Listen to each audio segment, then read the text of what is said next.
ভাদৰ শেষত আহিনৰ পহিলাত অকণমান দেৰিয়েই হ'ল।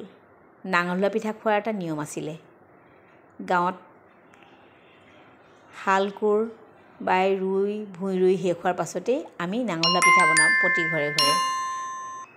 সেই পৰম্পৰাৰে এইবাৰো আমি নাঙল ধোৱা পিঠা কেইটামান সাজিবলৈ দুয়োজনে যো-জা কৰিলোঁ।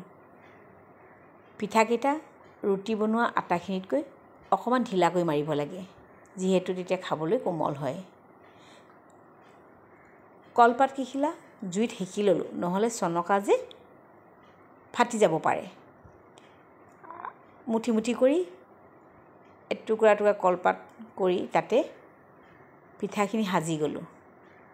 এওঁ কলপাতৰে টঙাল উলিয়াই লৈ পিঠাকেইটা বান্ধি দিলে। ভালেমানকেইটা পিঠা হৈছে এবাৰ। অলপমান চাউল বেছিকৈ লৈছিলোঁ, যিহেতু মই ভাবিছিলোঁ অকলে খাই এইবিলাক বস্তু ভাল নালাগে। সেয়ে ওচৰৰে কেইবাগৰাকীও মিলি আমি খাম, সেই ভাবিয়েই অকণমান চাউলকেইটা বেছিকৈ লৈ খুন্দিছিলোঁ। পিঠাখিনি সিজালোঁ উতলা গৰম পানীত ভালকৈ, দুই এবাৰ লৰাই দিলোঁ।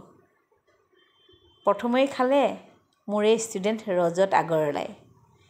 সি বেংগলৰত আছিলে, আহিছে মোক লগ কৰিবলৈ, আৰু মই মানে তাক কিবা এটা খুৱাবলৈ পালে মই বৰ ভাল পাওঁ, আৰু সিও খুব হেঁপাহেৰে খায় আমাৰ অসমীয়া পৰম্পৰাবোৰ। স্কুলৰ শিক্ষয়িত্ৰীগৰাকীকো গোটেইখিনিয়ে মিলি আমি একেলগে বহি লৈ সেইদিনা পিঠা পিকনিক আয়োজন কৰাৰ নিচিনা হ'ল। ইহঁতে এনেদৰে পিঠাটো আগতে খাই পোৱা নাই বোলে, গতিকে খাই খুবেই ভাল পালে। লগতে গুড় আৰু গাখীৰ দিলোঁ। আটাইবিলাকে মিলিজুলি খোৱাৰ ফূৰ্তিটোৱে বেলেগ।